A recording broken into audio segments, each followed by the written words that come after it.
ಹ್ಮ್ ಒಂದು ಸಣ್ಣ ಕಲ್ಪನೆ ಮಾಡ್ಕೊಳ್ಳೋಣ. ನಮ್ಮದೇ ಒಂದು ಕಂಪನಿ ಸಂಪೂರ್ಣವಾಗಿ ದಿವಾಳಿಯಾಗುವ ಹಂತದಲ್ಲಿದೆ. ಅಂದ್ರೆ ಬ್ಯಾಂಕ್ ಖಾತೆಯಲ್ಲಿ 0 ಇರುತ್ತೆ ಅಲ್ವಾ? ಹೌದು, ಬ್ಯಾಂಕ್ ಖಾತೆಯಲ್ಲಿ 0 ಇದೆ. ಆದ್ರೆ ನಾಳೆ ಬೆಳಿಗ್ಗೆನೆ ನೂರಾರು ಉದ್ಯೋಗಿಗಳಿಗೆ ಸಂಬಳ ಕೊಡ್ಲೇಬೇಕು. ಆಗ ಆತಂಕದಿಂದ ನಾವು ನಮ್ಮ ಕಂಪನಿಯ ಚೀಫ್ ಫೈನಾನ್ಷಿಯಲ್ ಆಫೀಸರ್ ಅಂದ್ರೆ CFO ಬಳಿ ಹೋಗಿ ಮುಂದೇನು ದಾರಿ ಅಂತ ಕೇಳ್ತೀವಿ. ಆಗ ಅವರು ತಮ್ಮ ಲ್ಯಾಪ್ಟಾಪ್ ತೆರೆದು ಒಂದು ಎಕ್ಸೆಲ್ ಶೀಟ್ ನೋಡಿ ಹೇಳೋದು ಒಂದೇ ಮಾತು: ನಮ್ಮಲ್ಲಿ ಹಣವಿಲ್ಲ. ಕರೆಕ್ಟ್. ತರ್ಕಬದ್ಧವಾಗಿ ನೋಡಿದ್ರೆ ನಮ್ಮ ಕಥೆ ಮುಗಿತು ಅಂತ ಅವರು ಹೇಳ್ತಾರೆ. ಅವ್ರು ಹೇಳಿದ್ದು 100ಕ್ಕೆ 100 ಸತ್ಯ ತಾನೇ? ಗಣಿತದ ಪ್ರಕಾರ ಅಲ್ಲಿ ಯಾವ ಭರವಸೆಯೂ ಇಲ್ಲ. ಖಂಡಿತ. ಅಲ್ಲಿ ಗಣಿತ ಸಂಪೂರ್ಣವಾಗಿ ಸೋತೋಗುತ್ತೆ. ಆದ್ರೆ ಲೆಕ್ಕಾಚಾರಗಳೆಲ್ಲವೂ ತಲೆ ಕೆಳಗಾಗಿ ಆ ಗಣಿತ ಸಂಪೂರ್ಣವಾಗಿ ಸೋತ್ ಹೋಗುವಂತಹ ಒಂದು ಸನ್ನಿವೇಶ ಎದುರಾದ್ರೆ ಏನಾಗತ್ತೆ? ಇಂದಿನ ನಮ್ಮ ಈ ಆಳವಾದ ಅಧ್ಯಯನಕ್ಕೆ, ಈ ವಿಶೇಷ ಚರ್ಚೆಗೆ ಸ್ವಾಗತ. ಧನ್ಯವಾದಗಳು. ಇವತ್ತು ನಾವು ಯೋಹಾನ 6:1-15 ವಿವರಿಸಲಾದ ಇತಿಹಾಸದ ಅತ್ಯಂತ ಪ್ರಸಿದ್ಧ ಘಟನೆಯೊಂದರ ಒಳಹೊಕ್ಕು ನೋಡಲಿದ್ದೇವೆ. ಬಡಿಸಿದ ಆ ಅದ್ಭುತ ಕಥೆ. ಸರಿ, ಇದನ್ನ ಬಿಡಿಸಿ ನೋಡೋಣ. ಖಂಡಿತ ನೋಡೋಣ.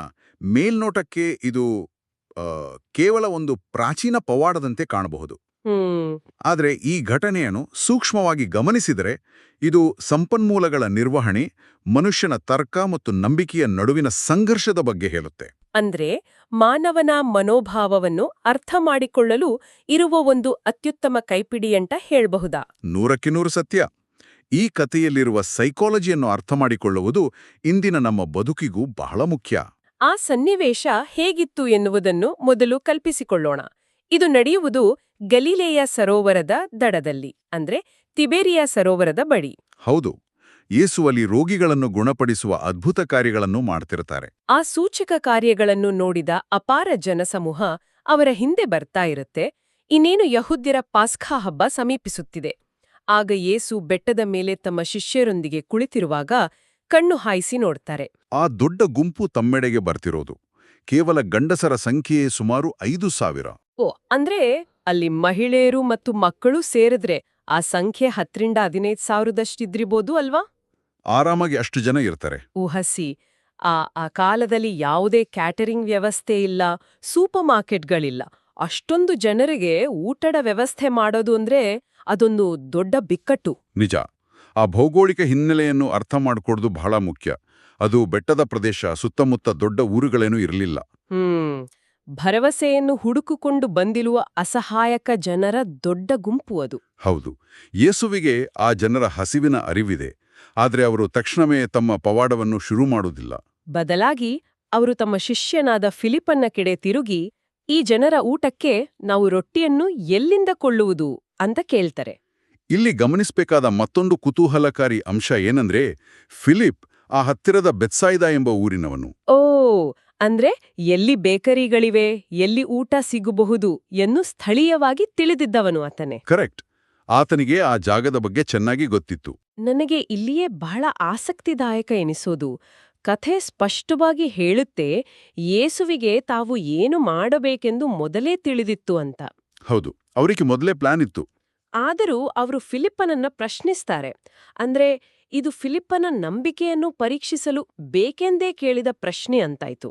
ಖಂಡಿತ. ಇದು ನಾವು ಆರಂಭದಲ್ಲಿ ಮಾತನಾಡಿದ ಆ ಸ್ಟಾರ್ಟಪ್ ಕಂಪನಿಯ CFO ಕಥೆಯಂತೆ ಇದೆ. ಫಿಲಿಪ್ಪನ ಪ್ರತಿಕ್ರಿಯೆ ಹೇಗಿತ್ತು ಅಂತ ನೋಡಿದ್ರೆ, ಅವನು ತಕ್ಷಣವೇ ತನ್ನ ಮೆದುಳಿನ ಎಕ್ಸೆಲ್ ಶೀಟ್ ಓಪನ್ ಮಾಡ್ತಾನೆ. ಲೆಕ್ಕಾಚಾರ ಹಾಕಿ 200 ದಿನಾರಿ ನಾಣ್ಯಗಳನ್ನು ಕೊಟ್ಟು ರೊಟ್ಟಿಗಳನ್ನು ತಂದರೂ ಆಳಿಗೊಂದು ಸಣ್ಣ ತುಂಡು ಕೂಡ ಬಾರದು ಅಂತ ಹೇಳ್ತಾನೆ. 200 ದಿನಾರಿ ಅಂದ್ರೆ ಆ ಕಾಲದಲ್ಲಿ ಒಬ್ಬ ಸಾಮಾನ್ಯ ಕಾರ್ಮಿಕನ 8 ತಿಂಗಳ ಸಂಪಾದನೆ. ಅಷ್ಟೊಂದು ಹಣ. ಅವನು ಕೇವಲ ಅಂದಾಜು ಹೇಳಲಿಲ್ಲ, ಒಂದು ಪಕ್ಕಾ ಬಜೆಟ್ ಹೇಳಿದ. ಇಲ್ಲಿರುವ ಬೆರಗುಗೊಳಿಸುವ ಅಂಶ ಏನಂದ್ರೆ, ಫಿಲಿಪ್ಪನ ಆ ಪ್ರತಿಕ್ರಿಯೆ ಇದೆಯಲ್ಲ, ಅದು ಕೇವಲ ಆತನೊಬ್ಬನದಲ್ಲ. ಅಂದ್ರೆ ಅದು ಇಡೀ ಮಾನವಕುಲದ ಪ್ರತಿಕ್ರಿಯೆ ಅಂತನಾ? ಹೌದು. ಬಿಕ್ಕಟ್ಟು ಎದುರಾದಾಗ ನಮ್ಮ ಮೆದುಳು ಹೇಗೆ ಕೆಲಸ ಮಾಡ್ತದೆ ಎಂಬುದನ್ನು ಇದು ತೋರಿಸುತ್ತೆ. ಅಂದ್ರೆ ನಮ್ಮ ಜೀವನದ ಸಮಸ್ಯೆಗಳಿಗೆ ನಾವು ಯಾವಾಗ್ಲೂ ಕೇವಲ ಹಣ ಮತ್ತು ಬುದ್ಧಿವಂತಿಕೆಯಿಂದ ಪರಿಹಾರ ಹುಡುಕ್ತೀವಿ. ಅದೇ ಲೌಕಿಕ ಲೆಕ್ಕಾಚಾರಗಳಿಂದಲೇ ಪರಿಹಾರ ಹುಡುಕೋದು. ಮನೋವಿಜ್ಞಾನದಲ್ಲಿ ಇದನ್ನ ಸ್ಕಾರಾಸಿಟಿ ಮೈಂಡ್ಸೆಟ್ ಅಥವಾ ಕೊರತೆಯ ಮನಸ್ಥಿತಿ ಅಂತ ಕರೀತಾರೆ. ಓ, ನಮ್ಮ ಮುಂದೆ ಒಂದು ದೊಡ್ಡ ಗುರಿ ಇದ್ದಾಗ ನಾವು ತಕ್ಷಣ ನನ್ ಬಳಿ ಏನೇನಿಲ್ಲ ಎಂಬುದರ ಪಟ್ಟಿ ಮಾಡಲು ಶುರು ಮಾಡ್ತೀವಿ ಅಲ್ವಾ? ಹೌದು. ಫಿಲಿಪ್ಪ ತಕ್ಷಣವೇ ಪರಿಸ್ಥಿತಿಯನ್ನ ಆ, ಹಣಕಾಸಿನ ದೃಷ್ಟಿಕೋನದಿಂದ ಅಳೆದನು. ಒಂದ್ ನಿಮಿಷ, ನಾನು ನಿಮ್ಮನೇಲಿ ತಡಿತೀನಿ. ಫಿಲಿಪ್ಪ ಮಾಡಿದ್ದು ಪ್ರಾಕ್ಟಿಕಲ್ ಆಗಿ ಸರಿಯಲ್ವೇ? ಹೇಗೆ ಸರಿಯಾಗುತ್ತೆ? 15,000 ಜನ ಹಸಿದು ನಿಂತಿರುವಾಗ ಲೆಕ್ಕಾಚಾರ ಹಾಕದೆ ಸುಮ್ನೆ ಗಾಳಿಯಲ್ಲಿ ಗೋಪುರ ಕಟ್ಟಲು ಆಗತ್ತಾ? ಆ, ಅದು ನಿಜ. ಸಮಸ್ಯೆಗಳನ್ನ ಗಣಿತದ ಮೂಲಕ ಬಿಡಿಸಲು ಪ್ರಯತ್ನಿಸೋದು ಮನುಷ್ಯನ ಸಹಜ ಪ್ರವೃತ್ತಿ ತಾನೆ? ಖಂಡಿತ ಸಹಜ ಪ್ರವೃತ್ತಿ. ಲೆಕ್ಕಾಚಾರಗಳು ನಮಗೊಂದು ರೀತಿಯ ನಿಯಂತ್ರಣ ಮತ್ತು ಭದ್ರತೆಯ ಭಾವನೆಯನ್ನು ನೀಡ್ತವೆ. ಹೌದು. ಆದರೆ ಯೇಸುವಿನ ಉದ್ದೇಶವೇ ಬೇರೆಯಾಗಿತ್ತು. ನಾವು ಕೇವಲ ಆ ಲೆಕ್ಕಾಚಾರಗಳ ಮಿತಿಯಲ್ಲೇ ಸಿಲುಕಿಕೊಳ್ಳಬಾರದು ಎಂಬುದನ್ನು ಅವರು ತೋಚಿಕೊಡ್ತಿದ್ರು. ಅಂದ್ರೆ ನಮ್ಗಿರುವ ಆರ್ಥಿಕ ಮುಗ್ಗಟ್ಟುಗಳಲ್ಲಿ, ಕಷ್ಟದ ಪರಿಸ್ಥಿತಿಗಳಲ್ಲಿ ತರ್ಕದ ಮಿತಿಯನ್ನು ಮೀರಿದ ವಿಶ್ವಾಸವಿಡಬೇಕು ಅಂತ. ಕರೆಕ್ಟ್. ದೇವರು ನಮ್ಮಿಂದ ಅಸಾಧ್ಯವಾದುದನ್ನು ನಿರೀಕ್ಷಿಸುವುದಿಲ್ಲ. ಬದಲಾಗಿ ನಮ್ಮ ಬಳಿ ಇರುವ ಆ ಅಲ್ಪವನ್ನೇ ವಿಶ್ವಾಸದಿಂದ ಒಪ್ಪಿಸಿಕೊಡಲು ಬಯಸುತ್ತಾನೆ. ಅಂದ್ರೆ ಫಿಲಿಪ್ಪನ ಲೆಕ್ಕಾಚಾರಗಳು ಸತ್ಯವಾಗಿದ್ರೂ ಆ ಸತ್ಯವು ಅಂತಿಮವಾಗಿರ್ಲಿಲ್ಲ ಅಂತ ಆಯ್ತು. ಹೌದು, ಆ ವ್ಯತ್ಯಾಸ ಬಹಳ ಆಳವಾದದ್ದು. ಫಿಲಿಪ್ಪನ ಗಣಿತದ ಲೆಕ್ಕಾಚಾರ ವಿಫಲವಾದಾಗ ಅಲ್ಲಿಗೆ ಮತ್ತೊಬ್ಬ ಶಿಷ್ಯನ ಪ್ರವೇಶವಾಗುತ್ತೆ. ಆತನೇ ಸೀಮೋನ್ ಪೇತ್ರನ ಸಹೋದರನಾದ ಅಂದ್ರೆ. ಅವನು ಒಂದು ವಿಚಿತ್ರವಾದ, ಬಹುಶಃ ಸ್ವಲ್ಪ ಹಾಸ್ಯಾಸ್ಪದ ಎನಿಸುವಂತಹ ಪರಿಹಾರವನ್ನು ಮುಂದೆ ತರ್ತಾನೆ. ಹೌದು, ಆತನ ಜೊತೆ ಒಬ್ಬ ಸಣ್ಣ ಹುಡುಗನಿದ್ದಾನೆ. ಆ ಹುಡುಗನ ಬಳಿ ಕೇವಲ 5 ಜವೆಗೋದಿಯ ರೊಟ್ಟಿಗಳು ಮತ್ತು ಕೇವಲ 2 ಮೀನುಗಳಿವೆ. ಜವೆಗೋದಿ ಅಂದ್ರೆ ಆ ಕಾಲದಲ್ಲಿ ಬಡವರು ತಿನ್ನುತ್ತಿದ್ದ ಅತ್ಯಂತ ಅಗ್ಗದ ಆಹಾರ, ಗೊತ್ತಾ? ನಿಜ. ಅಂದ್ರೆ ಈ ಹುಡುಗನನ್ನು ಕರೆತಂದು, ಇಲ್ಲಿ ನೋಡಿ, ಇವನ ಬಳಿ 5 ರೊಟ್ಟಿ 2 ಮೀನಿದೆ ಅಂತ ಹೇಳ್ತಾನೆ. ಆಮೇಲೆ ಆದ್ರೆ ಈ ದೊಡ್ಡ ಸಮೂಹಕ್ಕೆ ಇವೆಲ್ ಸಾಕಾಗ್ತವೆ ಅಂತ ತಾನೇ ಪ್ರಶ್ನಿಸ್ತಾನೆ.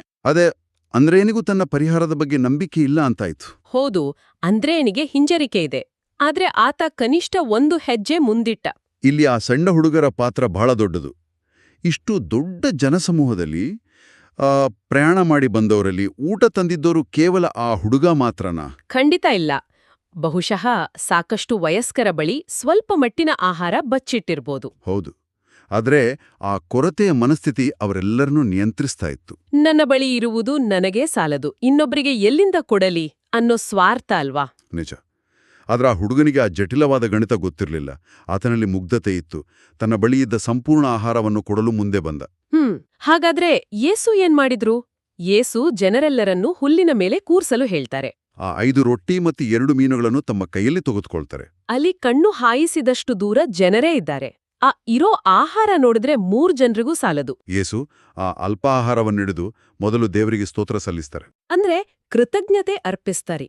ಆದ್ರೆ ಸ್ವಲ್ಪ ಪ್ರಾಕ್ಟಿಕಲ್ ಆಗಿ ಯೋಚಿಸಿ ನೋಡಿ. ಏನಂತ? ನಮ್ಮ ಬಳಿ ಸಾಕಷ್ಟು ಸಂಪನ್ಮೂಲಗಳಿಲ್ಲದಿರುವಾಗ, ಸಾವಿರಾರು ಜನ ಹಸಿವಿನಿಂದ ಕಾಯ್ತಿರುವಾಗ, ಇರುವ ಸಣ್ಣ ತುಣುಕಿಗಾಗಿ ಧನ್ಯವಾದ ಹೇಳುವುದು ಸಾಮಾನ್ಯ ತರ್ಕಕ್ಕೆ ಸಂಪೂರ್ಣ ವಿರುದ್ಧವಲ್ವೇ? ಹೌದು, ವಿಚಿತ್ರ ಅನ್ಸುತ್ತೆ. ಅಲ್ಲಿದ್ದ ಜನರಿಗೆ ಇವ್ರೇನು ತಮಾಷೆ ಮಾಡ್ತಿದ್ದಾರಾ ಅಂತ ಕೋಪ ಬರ್ಬೇಕಿತ್ತಲ್ವೇ? ತರ್ಕಕ್ಕೆ ಸಂಪೂರ್ಣ ವಿರುದ್ಧವಾಗಿದೆ ಅನ್ನೋದು ನಿಜ. ಆದರೆ ಯೇಸು ಅಲ್ಲಿ ಒಂದು ದೊಡ್ಡ ಮಾನಸಿಕ ಮತ್ತು ಆಧ್ಯಾತ್ಮಿಕ ಬದಲಾವಣೆಯನ್ನ ತರ್ತಾ ಇದ್ರು. ಅಂದ್ರೆ ಕೃತಜ್ಞತೆಯು ಅದ್ಭುತಗಳಿಗೆ ಹೇಗೆ ದಾರಿಯಾಗುತ್ತದೆ ಎಂಬುದಕ್ಕೆ ಇದೊಂದು ಜೀವಂತ ನಿದರ್ಶನ ಅಂತ. ಕರೆಕ್ಟ್. ನಾವು ಬಿಕ್ಕಟ್ಟಿನಲ್ಲಿರುವಾಗ ನಮ್ಮ ದೃಷ್ಟಿ ಯಾವಾಗಲೂ ನಮ್ಮ ಬಳಿ ಏನಿಲ್ಲ ಎಂಬುದರ ಮೇಲೆ ಇರುತ್ತೆ ತಾನೆ. ಹೌದು, ಫಿಲಿಪ್ಪ ಮಾಡಿದ್ದು ಅದನ್ನೇ. ಆದರೆ ಕೃತಜ್ಞತೆ ಸಲ್ಲಿಸುವುದು ನಮ್ಮ ದೃಷ್ಟಿಯನ್ನ ನಮ್ಮ ಬಳಿ ಏನಿಲ್ಲ ಎಂಬುದರಿಂದ ನಮ್ಮ ಬಳಿ ಏನಿದೆ ಎಂಬುದರ ಕಡೆಗೆ ತಿರುಗಿಸುತ್ತೆ. ಓ, ಎಷ್ಟೇ ಅಲ್ಪವಾಗಿರಲಿ ಇರುವುದನ್ನು ಗುರುತಿಸಿ ಅದಕ್ಕಾಗಿ ಕೃತಜ್ಞರಾಗುವುದು ಮನಸ್ಸಿನ ಆತಂಕವನ್ನು ದೂರ ಮಾಡುತ್ತೆ ಅಲ್ವಾ? ನಿಜ. ಅಂದ್ರೆ ಕೃತಜ್ಞತೆ ಎನ್ನುವುದು ಕೇವಲ ಒಂದು ಪ್ರಾರ್ಥನೆ ಅಲ್ಲ, ಅದೊಂದು ಅಬಂಡೆನ್ಸ್ ಮೈಂಡ್ಸೆಟ್ ಅಥವಾ ಸಮೃದ್ಧಿಯ ಮನಸ್ಥಿತಿಗೆ ಪ್ರವೇಶಿಸುವ ಬಾಗಿಲು ಅಂತಾಯ್ತು. ನಿಖರವಾಗಿ. ಇದು ನರವಿಜ್ಞಾನದ ಅಂದ್ರೆ ಆ ನ್ಯೂರೋಸೈನ್ಸ್ ದೃಷ್ಟಿಯಿಂದಲೂ ಸತ್ಯ. ಹೌದಾ? ಹೇಗೆ? ನಾವು ಕೃತಜ್ಞತೆ ಸಲ್ಲಿಸಿದಾಗ ನಮ್ಮ ಮೆದುಳಿನಲ್ಲಿರುವ ಭಯ ಮತ್ತು ಆತಂಕದ ಕೇಂದ್ರಗಳು ಶಾಂತವಾಗುತ್ತವೆ ಮತ್ತು ಸಾಧ್ಯತೆಗಳನ್ನು ನೋಡುವ ಭಾಗ ಚುರುಕಾಗುತ್ತೆ. ವಾವ್! ಆ 5 ರೊಟ್ಟಿ ಮತ್ತು 2 ಮೀನುಗಳು ಯೇಸುವಿನ ಕೈ ಸೇರಿದಾಗ, ದೂರುವುದರ ಬದಲು ಸ್ತೋತ್ರ ಸಲ್ಲಿಸಿದಾಗ ಆ ಅಲ್ಪ ಕಾಣಿಕೆಯು ಅಪಾರ ಆಶೀರ್ವಾದವಾರಿ ಬದಲಾಯಿತು. ಇದು ನಮ್ಗೆ ಕಲಿಸುವ ದೊಡ್ಡ ಪಾಠ ಏನಂದ್ರೆ, ನಮ್ಮಲ್ಲಿರುವ ಅಲ್ಪ ಪ್ರತಿಭೆ ಅಲ್ಪ ಸಮಯ ಅಥವಾ ಅಲ್ಪ ಸಂಪತ್ತನ್ನು ನಾವು ಇತರರಿಗಾಗಿ ಹಂಚಿಕೊಳ್ಳುವ ಪ್ರಾಮುಖ್ಯತೆ. ಹೌದು. ಆ ಹುಡುಗ ತನ್ನಲ್ಲಿದ್ದ ರೊಟ್ಟಿಗಳನ್ನು ತಾನೇ ತಿಂದು ಸುಮ್ಮನಾಗಿದ್ರೆ ಅಥವಾ ಇದು ಯಾರಿಗೋ ಸಾಲದು ಎಂದು ಬಚ್ಚಿಟ್ಟಿದ್ರೆ ಏನಾಗ್ತಿತ್ತು? ಬಹುಶಃ ಈ ಘಟನೆ ಇತಿಹಾಸದಲ್ಲಿ ದಾಖಲಾಗುತ್ತಲೇ ಇರಲಿಲ್ಲ. ಇಲ್ಲಿಯೇ ಇದು ನಿಜವಾಗಿಯೂ ಅತ್ಯಂತ ಕುತೂಹಲಕಾರಿಯಾಗೋದು. ಯೇಸು ಕೇವಲ ಹಂಚ್ಲಿಲ್ಲ. ಕಥೆಯಲ್ಲಿ ಬರುವ ಮುಂದಿನ ಸಾಲು ಬಹಳ ಆಳವಾದದ್ದು. ಯಾವ ಸಾಲು? ಎಲ್ಲರೂ ತಮಗೆ ಬೇಕಾದಷ್ಟು ತಿಂದ್ರು ಮತ್ತು ತೃಪ್ತರಾದ್ರು. ಅಂದ್ರೆ ಪ್ರತಿಯೊಬ್ಬರಿಗೂ ಹೊಟ್ಟೆ ತುಂಬಿತು ಅಂತ. ದೇವರು ಕೇವಲ ಅಗತ್ಯವನ್ನು ಹೇಗೋ ಪೂರೈಸುವುದಿಲ್ಲ, ಅವರು ಸಮೃದ್ಧಿಯಾಗಿ ನೀಡುತ್ತಾರೆ ಎಂಬುದು ಇಲ್ಲಿ ಸಾಬೀತಾಗತ್ತೆ. ಆದ್ರೆ ಈ ಕಥೆಯಲ್ಲಿ ಮುಂದೊಂದು ಸಣ್ಣ ಆದ್ರೂ ಬಹಳ ಪ್ರಬಲವಾದ ಟ್ವಿಸ್ಟ್ ಇದೆ. ಆ ಟ್ವಿಸ್ಟ್ ಏನು ಅಂತ ಹೇಳಿ. ಎಲ್ಲರೂ ತಿಂದ ನಂತರ ಯೇಸು ಒಂದು ಅನಿರೀಕ್ಷಿತ ಆದೇಶ ನೀಡ್ತಾರೆ.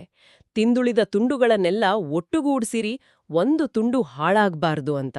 ಅಬ್ಬಾ, ಸಮೃದ್ಧಿಯನ್ನು ಸೃಷ್ಟಿಸಿದ ಆತನೇ ಸ್ವತಃ ಪೋಲು ಮಾಡುವುದರ ವಿರುದ್ಧ ಮಾತನಾಡುತ್ತಿದ್ದಾನೆ. ಇದು ವಿಪರ್ಯಾಸ ಅಲ್ವೇ?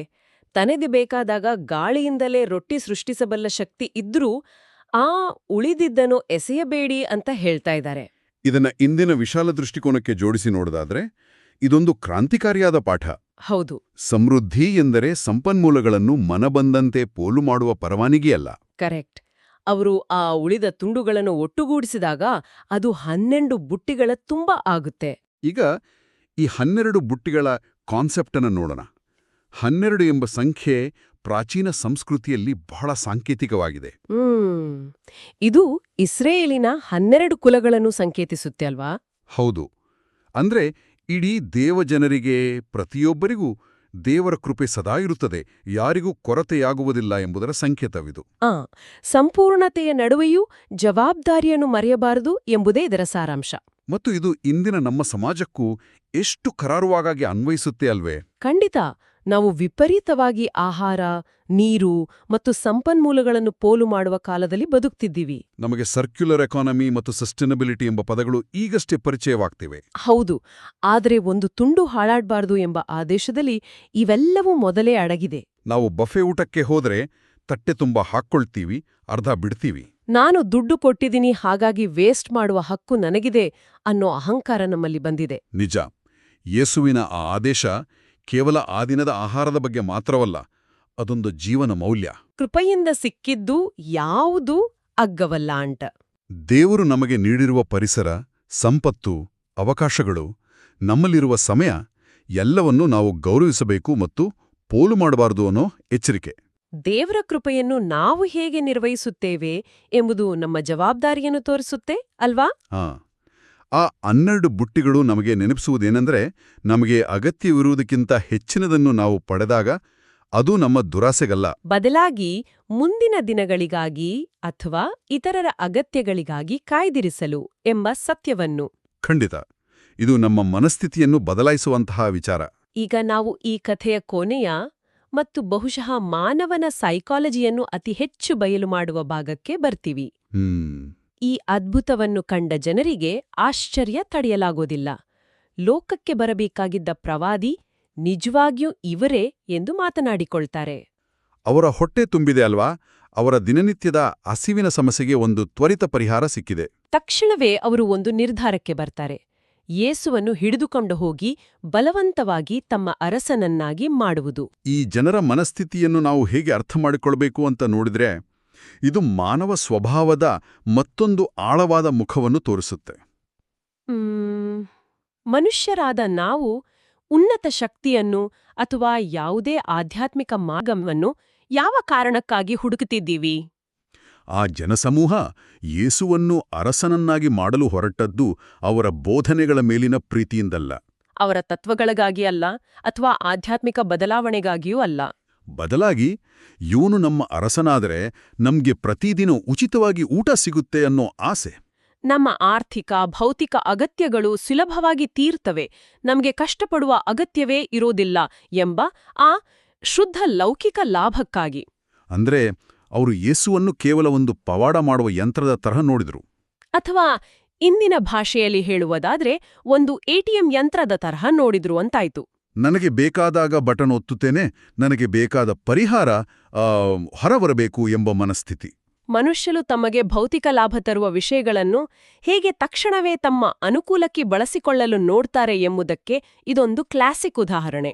ನಾವು ಆಧ್ಯಾತ್ಮವನ್ನು, ತಂತ್ರಜ್ಞಾನವನ್ನು ಅಥವಾ ಸಂಬಂಧಗಳನ್ನು ಸಹ ಕೇವಲ ನಮ್ಮ ತಕ್ಷಣದ ಲಾಭಕ್ಕಾಗಿ ಬಳಸ್ಕೊಳ್ಳು ನೋಡ್ತೀವಿ ಅಲ್ವಾ? ಜನರ ನೈಜ ಉದ್ದೇಶ ಹೊಟ್ಟೆ ತುಂಬಿಸಿಕೊಳ್ಳುವುದಿತ್ತೆ ಹೊರತು ಯೇಸುವಿನ ನೈಜ ಉದ್ದೇಶವಾದ ಆ ಆತ್ಮದ ರಕ್ಷಣೆಯ ಬಗ್ಗೆ ಅವರಿಗೆ ಕನಿಷ್ಠ ಅರಿವೂ ಇರಲಿಲ್ಲ. ಸರಿಯಾಗಿ ಹೇಳಿದಿರಿ. ಈ ತಕ್ಷಣದ ಪರಿಹಾರ ಅಥವಾ ಇನ್ಸ್ಟಂಟ್ ಗ್ರಾಟಿಫಿಕೇಶನ್ ಇದು ಮಾನವನ ದೊಡ್ಡ ದೌರ್ಬಲ್ಯ. ಅದಕ್ಕಾಗಿಯೇ ಯೇಸು ಆ ಜನಪ್ರಿಯತೆಗೆ ಮರುಳಾಗ್ಲಿಲ್ಲ. ತಕ್ಷಣವೇ ಅರಸನಾಗಿ ಇಡೀ ಸಾಮ್ರಾಜ್ಯವನ್ನು ಆಳುವ ಅವಕಾಶವಿದ್ರೂ ಅವರು ಅದನ್ನು ನಿರಾಕರಿಸಿದ್ರು. ಜನರ ಕೈಗೆ ಸಿಗದೆ ತಾವೊಬ್ರೇ ಬೆಟ್ಟದ ಕಡೆಗೆ ಹೊರಟುಬಿಟ್ರು. ಶಾರೀರಿಕ ಹಸಿವು ನೀಗಿಸಿದ ಆತನೇ ಮುಂದೆ ಇದೇ ಕತೆ ಮುಂದುವರಿದ ಭಾಗದಲ್ಲಿ ನಾನೇ ಜೀವದ ರೊಟ್ಟಿ ಅಂತ ಹೇಳ್ಕೊಳ್ತಾನೆ. ಇದರ ಹಿಂದಿನ ಆಳವಾದ ಸತ್ಯವೇನೆಂದರೆ, ಲೌಕಿಕ ಆಹಾರವು ಕೇವಲ ಸ್ವಲ್ಪ ಸಮಯದ ಹಸಿವನ್ನು ನೀಗಿಸುತ್ತೆ, ಆದ್ರೆ ಅದು ಶಾಶ್ವತವಲ್ಲ. ನಾವು ಕೇವಲ ಹೊಟ್ಟೆ ತುಂಬಿಸಿಕೊಳ್ಳುವ ಲಾಭಕ್ಕಾಗಿ ಬೆನ್ನು ಬೀಳುವ ಭಕ್ತರಾಗದೆ ಆಂತರಿಕವಾಗಿ ಬದಲಾಗುವ ಶಿಷ್ಯರಾಗುವ ಅಗತ್ಯವನ್ನು ಇದು ಒತ್ತಿ ಹೇಳುತ್ತೆ. ಜನರಿಗೆ ಬೇಕಾಗಿದ್ದದ್ದು ಕೇವಲ ರೊಟ್ಟಿ, ಆದ್ರೆ ಯೇಸು ಕೊಡಲು ಬಯಸಿದ್ದದ್ದು ಆ ಹೊಸ ಜೀವನವನ್ನು. ನಿಜಕ್ಕೂ ಒಂದು ಪ್ರಾಚೀನ ಕಥೆಯೊಳಗೆ ಇಷ್ಟೊಂದು ಆಳವಾದ ಮನೋವಿಜ್ಞಾನ ಮತ್ತೆ ಜೀವನ ಪಾಠಗಳು ಅಡಗಿವೆ ಅನ್ನೋದು ಆಶ್ಚರ್ಯ ತರುತ್ತೆ. ನಾವು ಚರ್ಚಿಸಿದ ಈ ಎಲ್ಲಾ ಅಂಶಗಳನ್ನು ಒಮ್ಮೆ ಹಿಂದಿರುಗಿ ನೋಡೋಣ. ಈ ಇಡೀ ಘಟನೆ ನಮಗೆ 3 ಪ್ರಮುಖ ವಿಚಾರಗಳನ್ನು ಬಿಚ್ಚಿಡುತ್ತೆ. ಹೌದು. ಮೊದಲನೇದಾಗಿ, ಬಿಕ್ಕಟ್ಟುಗಳು ಬಂದಾಗ ಫಿಲಿಪ್ಪನಂತೆ ಕೇವಲ ಗಣಿತದ ಲೆಕ್ಕಾಚಾರ ಹಾಕಿ ಏನಿಲ್ಲ ಎಂದು ಕೊರಗಬಾರದು. ಆ ಸಣ್ಣ ಹುಡುಗನಂತೆ ನಮ್ಮಲ್ಲಿರುವ ಅಲ್ಪವನ್ನೇ ವಿಶ್ವಾಸದಿಂದ ಹಂಚಿಕೊಳ್ಳುವ, ಅಂದ್ರೆ ಏನಿದೆ ಎಂಬುದರ ಕಡೆಗೆ ಗಮನಹರಿಸುವ ಗುಣ. ಹೌದು. ಮತ್ತು ಎರಡನೆಯದಾಗಿ, ಆ ಕೃತಜ್ಞತೆಯ ಶಕ್ತಿ. ದೂರುವುದನ್ನು ಬಿಟ್ಟು ಇರುವ ಅಲ್ಪ ಸಂಪನ್ಮೂಲಗಳಿಗಾಗಿ ಕೃತಜ್ಞತೆ ಸಲ್ಲಿಸುವ ಮನೋಭಾವ. ಇದು ಕೇವಲ ಪ್ರಾರ್ಥನೆಯಲ್ಲ, ಇದು ಕೊರತೆಯ ಮನಸ್ಥಿತಿಯಿಂದ ಸಮೃದ್ಧಿಯ ಮನಸ್ಥಿತಿಗೆ ನಮ್ಮನ್ನು ಕೊಂಡೊಯ್ಯುವ ಸೇತುವೆ. ಮೂರನೇದಾಗಿ ಮತ್ತು ಅತ್ಯಂತ ಪ್ರಸ್ತುತವಾಗಿ, ಸಮೃದ್ಧಿಯ ಜವಾಬ್ದಾರಿ. ನಮ್ಮ ಬಳಿ ಹೇರಳವಾಗಿದೆ ಎನ್ನುವ ಕಾರಣಕ್ಕೆ ಪೋಲು ಮಾಡುವ ಹಕ್ಕು ನಮಗಿಲ್ಲ. 12 ಬುಟ್ಟಿಗಳ ಉಳಿಕೆ ನಮಗೆ ಕಲಿಸುವುದು ಸಿಕ್ಕಿರುವ ಕೃಪೆಯನ್ನು ಗೌರವಿಸಿ ಅದನ್ನು ಮುಂದಿನ ಅಗತ್ಯಗಳಿಗಾಗಿ ಕಾಪಾಡಬೇಕು ಎಂಬ ಎಚ್ಚರಿಕೆಯನ್ನು. ದೈನಂದಿನ ಜೀವನದಲ್ಲಿ, ನಮ್ಮ ಕಚೇರಿಯಲ್ಲಿ, ನಮ್ಮ ಸಂಬಂಧಗಳಲ್ಲಿ ಕಷ್ಟಗಳು ಎದುರಾದಾಗ ನಾವು ನಮ್ಮನ್ನೇ ಕೇಳಿಕೊಳ್ಳಬೇಕಾದ ಪ್ರಶ್ನೆಯಿದೆ. ಯಾವ ಪ್ರಶ್ನೆ? ನಾವು ನಮ್ಮ ಆತಂಕದ ಎಕ್ಸೆಲ್ ಶೀಟ್ ತೆರೆದುಕೊಂಡು ಕೇವಲ 200 ದಿನಾರಿ ಸಾಲದು ಎಂದು ಲೆಕ್ಕಾಚಾರದಲ್ಲಿ ಸಿಲುಕಿ ಒದ್ದಾಡ್ತಿದ್ದೀವಾ? ಅಥವಾ ನಮ್ಮ ಬಳಿ ಇರುವ ಆ ಸಣ್ಣ 5 ರೊಟ್ಟಿ ಮತ್ತು 2 ಮೀನುಗಳನ್ನು, ಅಂದ್ರೆ ನಮ್ಮ ಸಣ್ಣ ಪ್ರತಿಭೆಯನ್ನು, ನಮ್ಮಲ್ಲಿರುವ ಸ್ವಲ್ಪ ಸಮಯವನ್ನು ಕೃತಜ್ಞತೆಯಿಂದ ಇತರರೊಂದಿಗೆ ಹಂಚಿಕೊಳ್ಳಲು ಸಿದ್ಧರಿದ್ದೀವಾ? ಖಂಡಿತ. ನಮ್ಮ ಬಳಿ ಇರುವ ಎಲ್ಲಾ ಲೆಕ್ಕಾಚಾರಗಳು ವಿಫಲವಾದಾಗ ನಮ್ಮಲ್ಲಿರುವುದನ್ನು ಪ್ರಾಮಾಣಿಕವಾಗಿ ಒಪ್ಪಿಸಿಕೊಡುವುದು ಆ ನಂಬಿಕೆಯ ಮೊದಲ ಹೆಜ್ಜೆ. ಆ ಒಂದು ಸಣ್ಣ ಹೆಜ್ಜೆಯೇ ನಮ್ಮ ಸುತ್ತಲಿನ ಜಗತ್ತಿನಲ್ಲಿ ನಾವು ಊಹಿಸಲಾಗದಂತಹ ಬದಲಾವಣೆಗಳನ್ನು ಮತ್ತು ಅದ್ಭುತಗಳನ್ನು ಸೃಷ್ಟಿಸುತ್ತದೆ. 100ಕ್ಕೂ 100 ಸತ್ಯ. ಈ ಚರ್ಚೆಯ ಕೊನೆಯಲ್ಲಿ ನಾವು ಒಂದು ಆಳವಾದ ಆಲೋಚನೆಯನ್ನು ಬಿಡಲು ಬಯಸುತ್ತೇವೆ.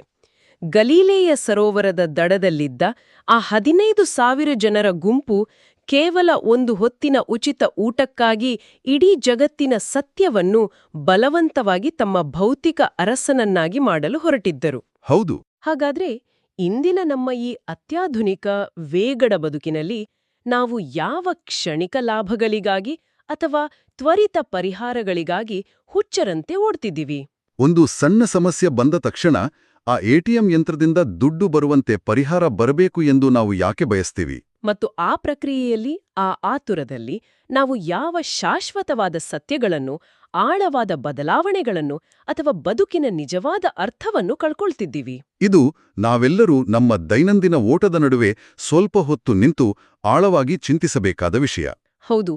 ಆ ಭಯ ಹುಟ್ಟಿಸುವ ಲೆಕ್ಕಾಚಾರದ ಶೀಟ್ಗಳಿಂದ ಒಮ್ಮೆ ಹೊರಬಂದು ನಮ್ಮೆಲ್ಲರೊಳಗಿರುವ ಆ 5 ರೊಟ್ಟಿಗಳನ್ನು ಗುರುತಿಸುವ ಮತ್ತು ಅದಕ್ಕಾಗಿ ಕೃತಜ್ಞರಾಗುವ ಕೆಲಸ ಇಂದೇ ಆಗ್ಬೇಕಿದೆ. ಆ ಸಣ್ಣ ಹೆಜ್ಜೆ ನಮ್ಮ ಬದುಕನ್ನು ಸಮೃದ್ಧಿಯ ಕಡೆಗೆ ಕೊಂಡೊಯ್ಯಲಿ.